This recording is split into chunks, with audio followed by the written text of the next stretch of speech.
Welcome back to the channel, everyone. New Zealand, land of breathtaking mountains, pristine beaches, and that laid-back Kiwi vibe. It's been a dream destination for immigrants for years, promising a high quality of life and a fresh start. But here's the twist: in 2025, more people, including immigrants, are packing up and leaving than ever before. Why is this happening? What's driving immigrants, who once saw New Zealand as their new home, to say goodbye? Today, we're diving deep into the reasons behind this surprising trend. From economic struggles to cultural challenges, we've got a lot to unpack, so grab a coffee, settle in, and let's explore why immigrants are leaving New Zealand. High cost of living. Let's start with the big one, the cost of living. New Zealand might look like paradise, but paradise comes with a hefty price tag. Housing, especially in cities like Auckland and Wellington, is outrageously expensive. For immigrants who arrived hoping to buy a home, the reality hits hard. Average house prices are often over $1 million NZ, and rents aren't much better. Add in everyday expenses like groceries, utilities, and fuel, which have spiked in recent years, and it's a tough pill to swallow. Many immigrants come with savings or skills, expecting a stable life, but find their money doesn't stretch as far as they'd hoped. Compared to countries like Australia, where wages might be higher and costs more manageable, New Zealand starts to lose its shine.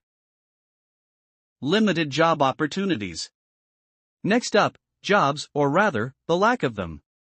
New Zealand's economy has been sluggish lately, and that's a huge deal for immigrants who moved here for work.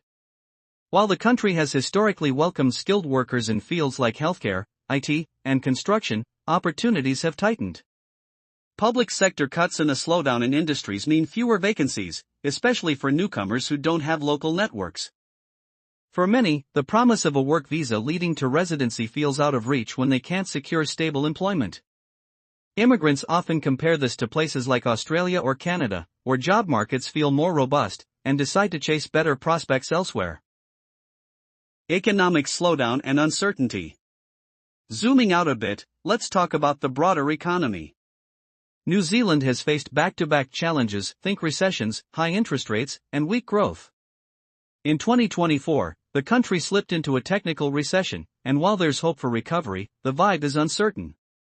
Immigrants who arrived during the post-pandemic boom, when net migration hit record highs, now see a different picture. Businesses are cautious, consumer spending is down, and that trickles into fewer opportunities for everyone. For immigrants who uprooted their lives for stability, this economic wobble can feel like a betrayal of the Kiwi dream, pushing them to look at countries with stronger economic momentum. Visa and residency challenges.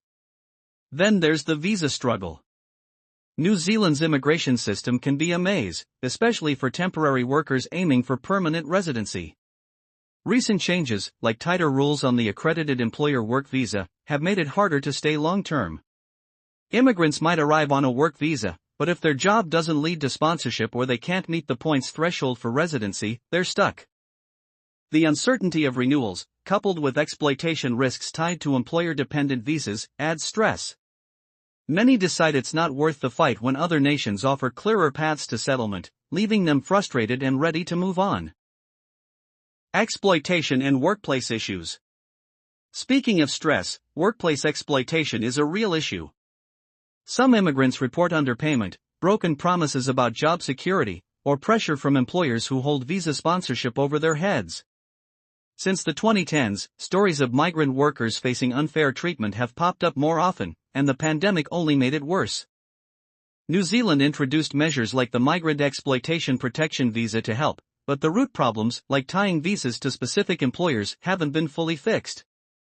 For immigrants who came seeking fairness and opportunity, these experiences can sour their view of the country and drive them to seek better conditions elsewhere. Cultural isolation and xenophobia. Now, let's get personal. Cultural isolation. New Zealand's population is small, about 5.2 million, and its remote location can feel isolating for immigrants used to bustling, connected cities. Outside urban hubs, communities can be tight-knit and less diverse, making it hard to fit in. Some immigrants also encounter subtle or not-so-subtle xenophobia. While Kiwis are often friendly, there's a flip side where newcomers feel like outsiders, especially if their accent, culture, or background stands out. Over time, that sense of not belonging can wear them down, nudging them toward places where they feel more accepted or connected to their roots. Better opportunities abroad. On the flip side, other countries are calling. Australia, just a hop across the Tasman Sea, is a magnet for immigrants leaving New Zealand. It offers higher wages, more jobs, and a lifestyle that feels familiar yet more dynamic. The UK, Canada, and even the US also tempt skilled workers with bigger markets and global networks. For immigrants who used New Zealand as a stepping stone or found it didn't meet their long-term goals, these places promise more. It's not just about leaving, it's about chasing something better, and in 2025, that pull is stronger than ever. Weather and lifestyle trade-offs. Believe it or not, the weather plays a role too.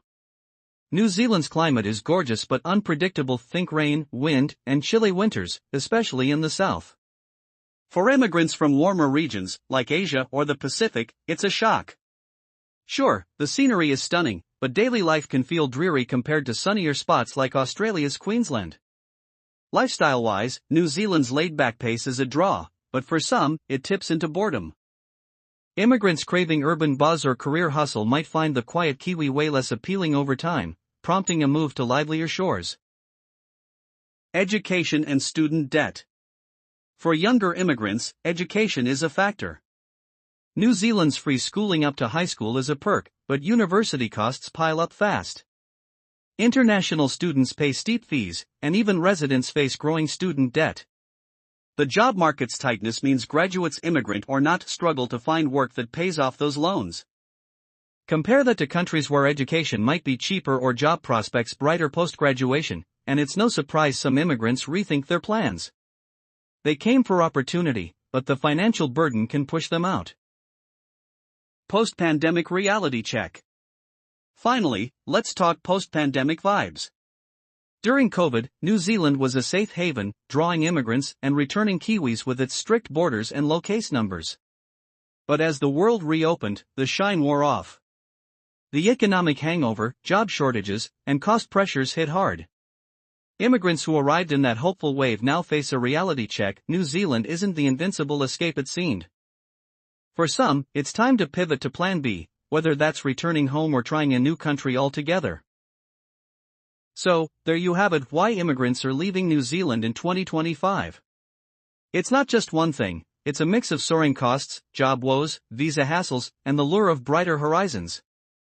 New Zealand still got its magic, those landscapes aren't going anywhere, but for many immigrants, the practical challenges outweigh the charm. What do you think? Are these reasons fair, or is there more to the story? Drop your thoughts in the comments, hit that like button if you enjoyed this deep dive, and subscribe for more global insights. Until next time, safe travels wherever life takes you.